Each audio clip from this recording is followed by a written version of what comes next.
Everyone, welcome to Friday Morning Fuel. I am your host once again, Coach Mary. Thank you so much for being here. Apologies, I know our usual cadence is the first Friday of every month, but with July, the holiday, we pushed it back to the second Friday. So thank you for being here, even though this isn't our regularly scheduled programming.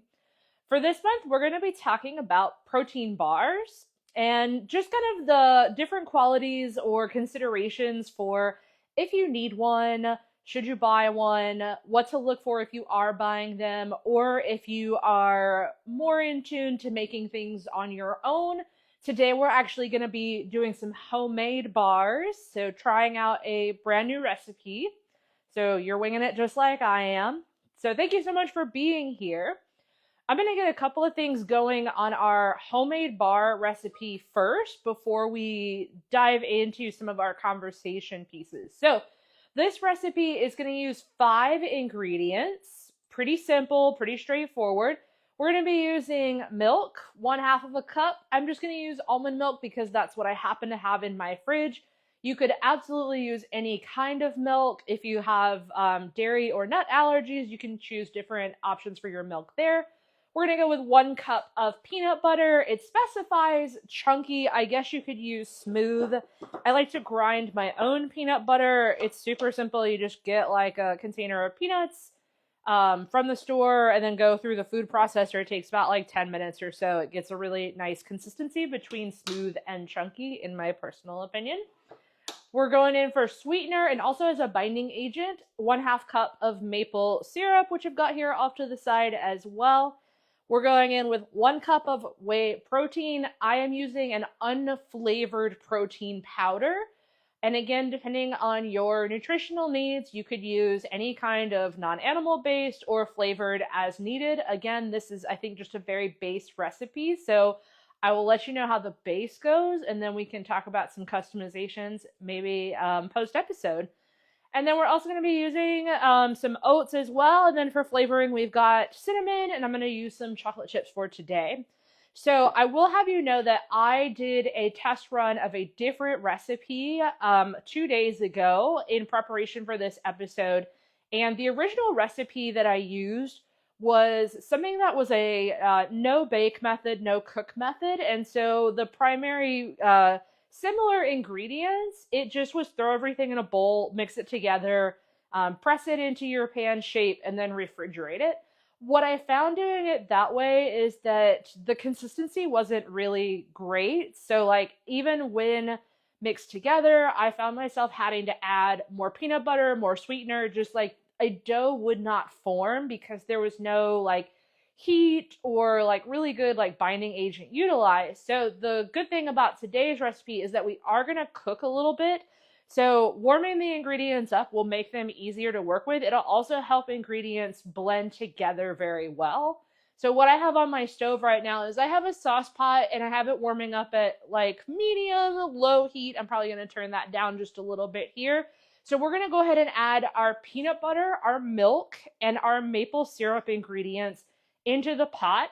I'm going to get that stirring on low just to like warm it all up, bring it all together. And then after that, it's the same process. We're just going to take our 2 cups of oats, 1 cup of protein powder, a teaspoon of cinnamon, and mix that into our dough. And we're going to press it into this 8x8 pan that I have here.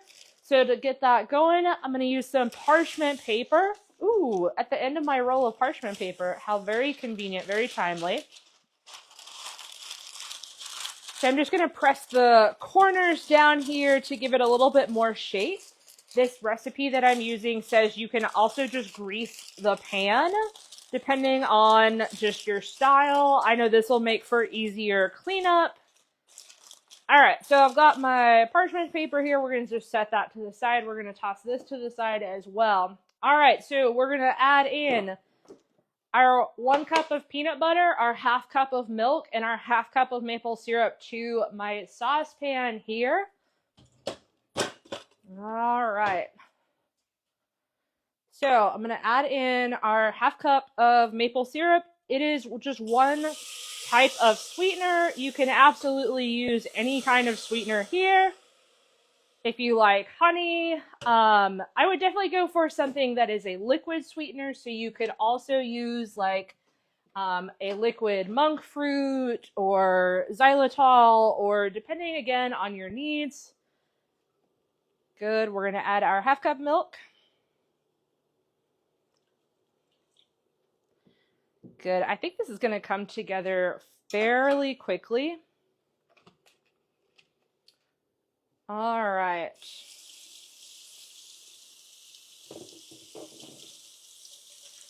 My favorite scraper is in the sink over here. Did not prepare for that. Apologies.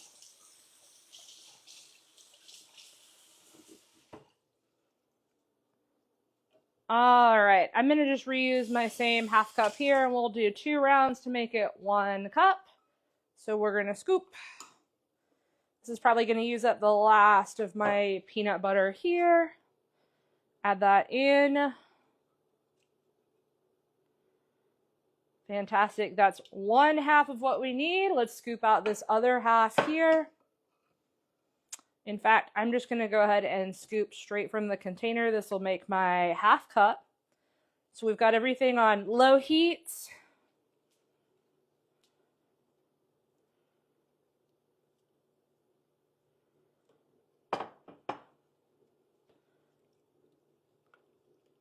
All right, so this is probably going to take some time to come together. I'm just going to give it a stir and let it sit, and then I'll come back to you guys here. There are actually lots of different recipes for homemade protein bars and energy bars. If you're somebody who doesn't tolerate nuts, there are other options out there. Seeds and beans are also used in many of these recipes. So instead of using a nut butter, you can use what we call a sun butter. It is made from sunflower seeds. It's actually pretty good. You could also use beans, very affordable, very cheap, just like canned beans already pre-rinsed. I'm going to switch over to a whisk. The peanut butter has already gotten very liquid soft.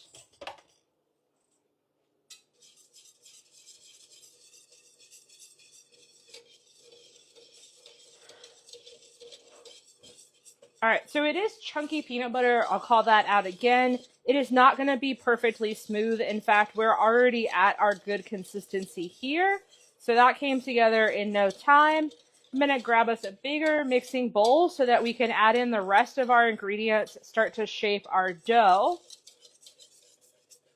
All right, heat off.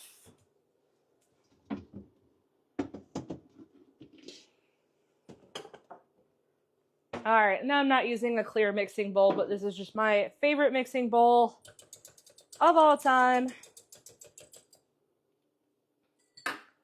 All right. So I'm going to go ahead and add in, this is our mixture of peanut butter, maple syrup, and almond milk for today.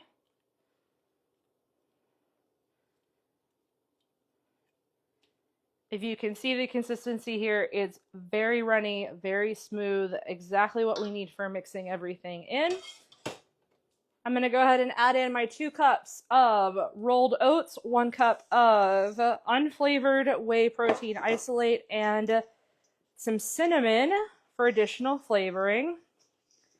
It does say that if the dough gets too sticky to work with, that I can add in a tablespoon at a time to make it a little bit more workable.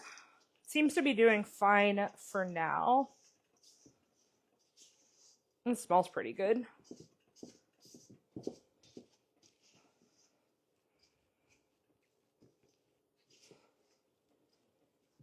All right, looks like we won't need to do any adding of milk. This is a pretty good shape. I am going to add chocolate chips in. I'm going to let this cool just a little bit because my peanut butter mixture is still warm and I don't want to melt my chocolate.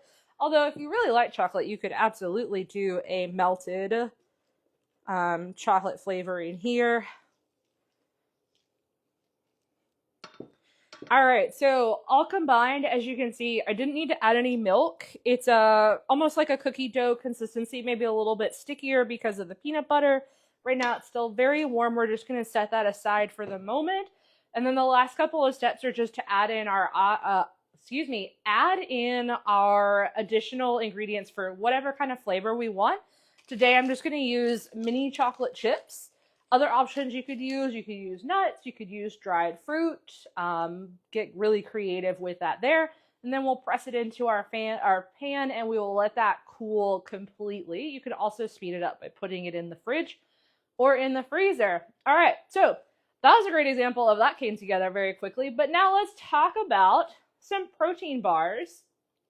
So for those of you who follow us in our Teams channel, we did a couple of surveys kind of leading up to this to get some base readings on how you guys feel about supplements and bars and everything. So polling our audience, most people use a protein supplement of some kind, whether it's in the form of a bar, a powder, a drink, liquid form. There's lots of different avenues that you can get protein supplementation nowadays. So it's a very readily available macronutrient.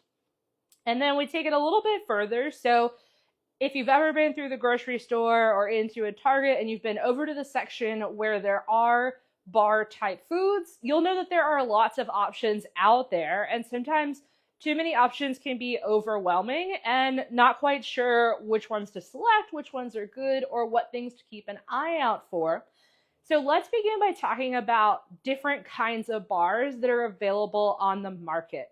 So while today we are talking about protein bars, a protein bar is a bar that is going to have very high density of the macronutrient protein. Protein is going to be found in a lot of different foods, even if you pick up your regular nut or energy bars. Because of the ingredients like oats and nuts, which already contain protein in them, they are going to have some protein content to them.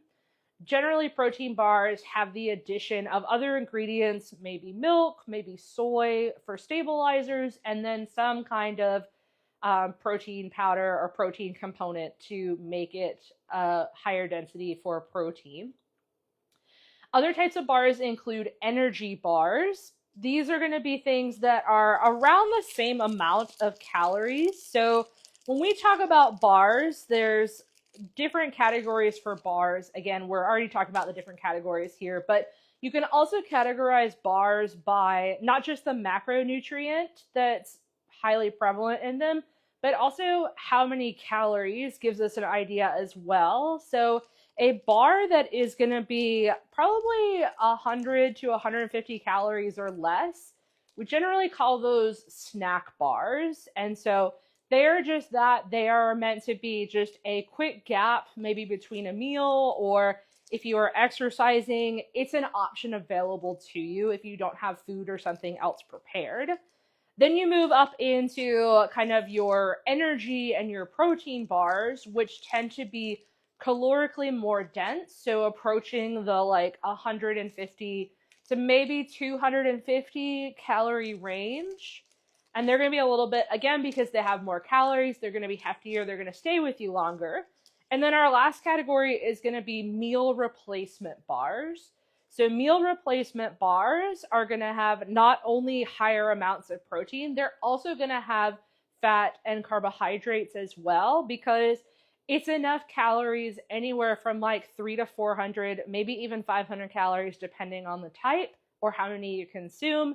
They are meant to replace an entire meal. So that's kind of where the idea comes from there, that a meal replacement bar, while yes, if you are looking for something that is high in protein, meal replacement bars are going to be high in protein. However, they're also going to be very high in calories. So just keep that in mind with your goals and what you might need your bar for. There are also fiber and snack bars. So again, fiber and snack bars, a little bit lighter, again, 100 to 150 calories, maybe slightly less. They might have some protein in them, or they're going to really heavily focus on fiber. Again, it all comes down to the ingredients that are used in these kinds of bars. Generally, things like nuts, seeds, oats, dried fruits, those things already contain fiber in them. And so combining those similar fruits together into one bar just gives us an overall higher fiber content. Or even if you check out things like the not so great tasting like Fiber One collection line of snacks, again, that is a snack that's been specifically enhanced with fiber in addition to, I guess, other really boring ingredients. So different just ways to get that fiber source there. All right, so different kinds of bars, different kinds of needs. A protein bar in particular is probably going to be good for someone who is trying to accomplish a couple goals. Number one, if you are getting ready for or you have just completed a resistance training session.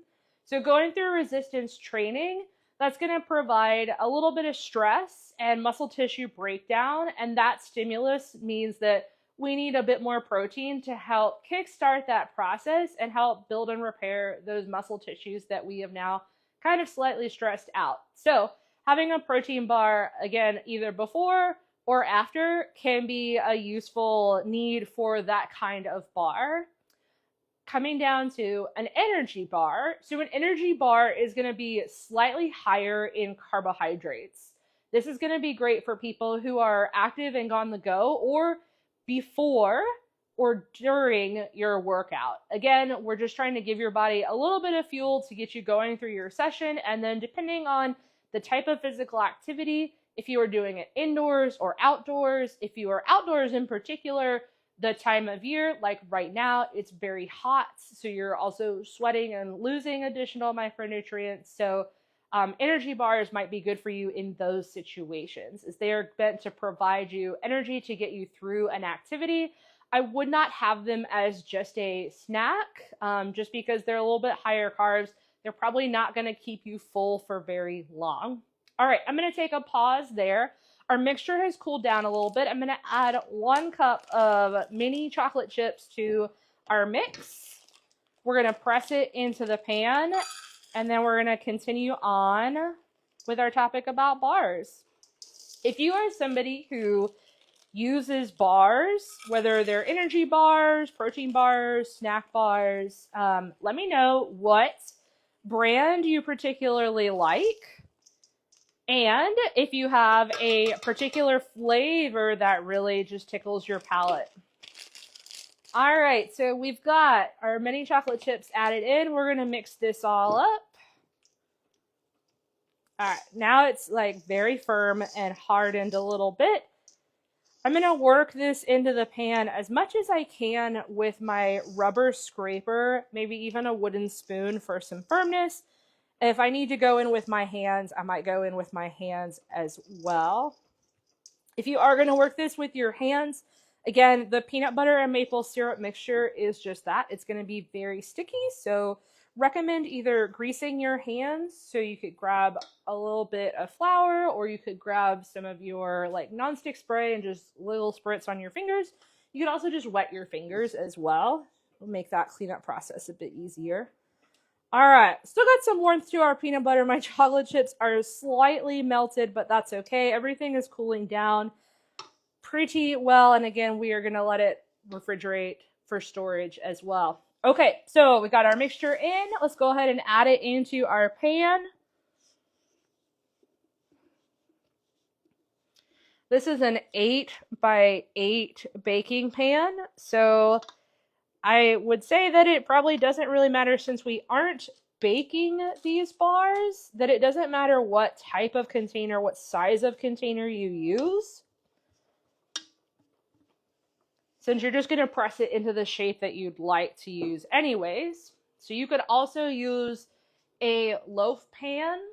That's what I did for the recipe that I tried earlier this week, was a loaf pan to cut 6 bars. Good little shape.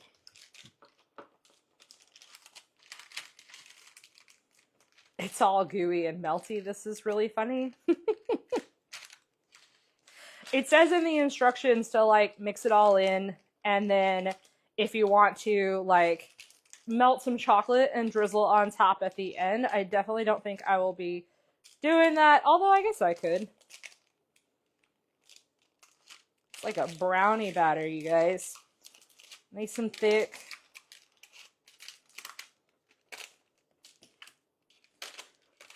All right, in the efforts to show you guys what these bars are like on camera, real time, I'm gonna pop these into the freezer. I know it's running up on time, so not gonna be able to see fully the end product, but as you can see, my chocolate melted quite a bit. So maybe this is a good lesson if you are looking for like a chocolate style bar.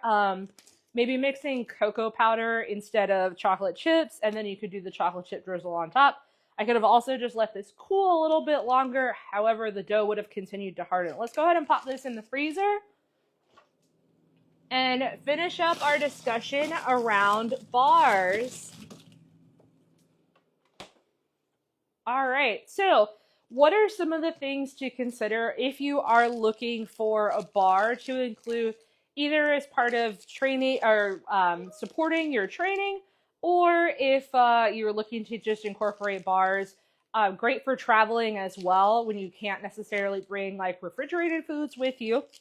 So a lot of these qualities, I'm going to say from the get-go, it's very personal. So I'm going to talk about some of these things, but know that there's not really a right or wrong. It's more of a what works for you situation here. All right, so number one, I'm going to say is pretty straightforward, the cost of the bar. So there are lots of different bars available out there. Again, depending on what kind of ingredients they are made with, depending on the brand, how reputable or well known it is, a lot of those things can influence how expensive bars are. They're frequently on sale in grocery stores. You can also buy them in wholesale, so through like Amazon and Costco. That'll bring the cost down per bar. Obviously, you're committing to a larger quantity of them, so maybe try individual bars before going that route so you don't buy a lot of a product that you don't like. But the cost of the bar can absolutely play a role in how you incorporate bars into it. If you were just going on, let's say you're coming up on a quick summer vacation and you're going to be flying for 6 hours, that might be a great example or a time to use one bar to get you through, maybe through the airport or while you're on the plane, or getting from the plane to your hotel or your destination. So might be a good opportunity to try out a protein bar there.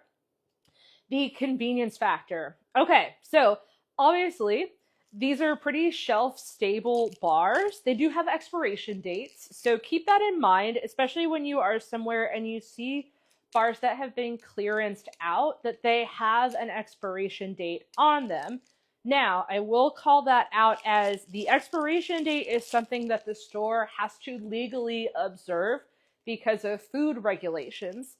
However, the bars are probably still going to be good maybe about 6 months to a year after that time. Are they going to taste great? I've eaten some myself. Some of them are fine. Some of them not so much. So do with that what you will. But you can find bars that have been clearanced out, whether they were just a flavor that wasn't very popular, or it's the end of the season, or they're coming up on their expiration dates.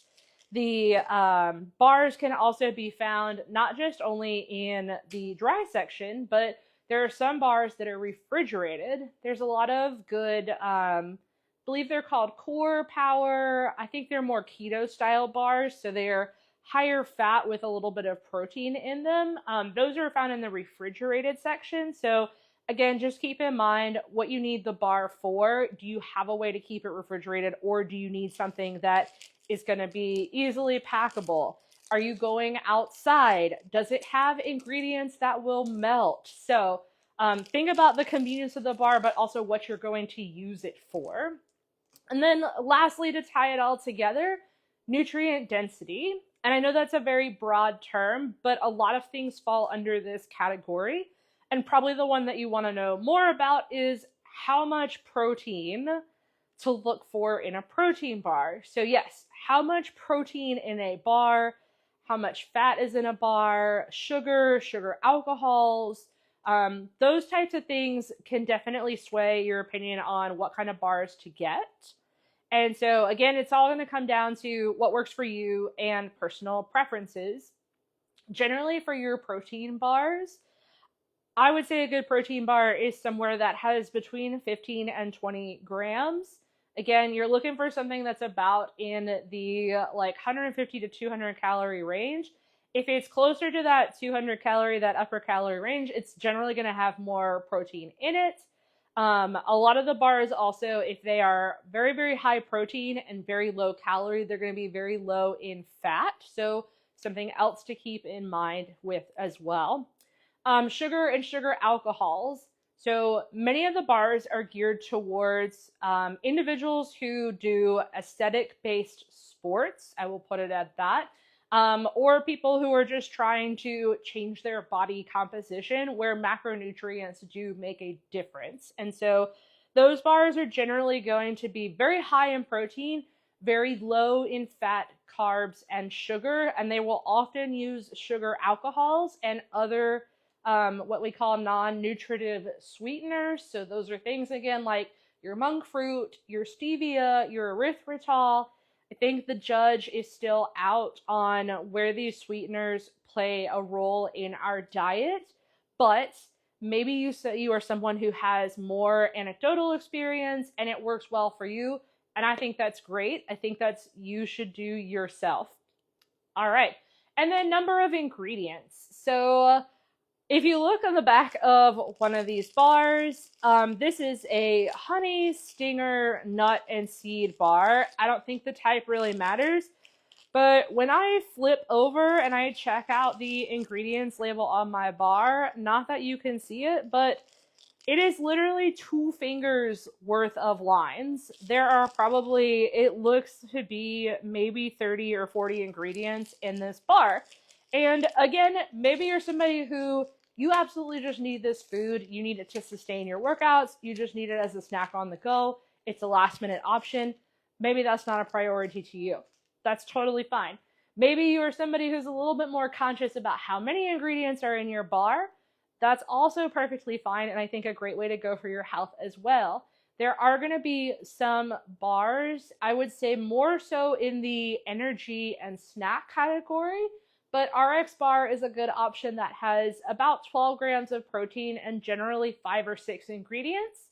Those bars generally post their ingredients on the front label so you'll know going into it what's in it. Other ones I also like are going to be Lara bars. Same thing.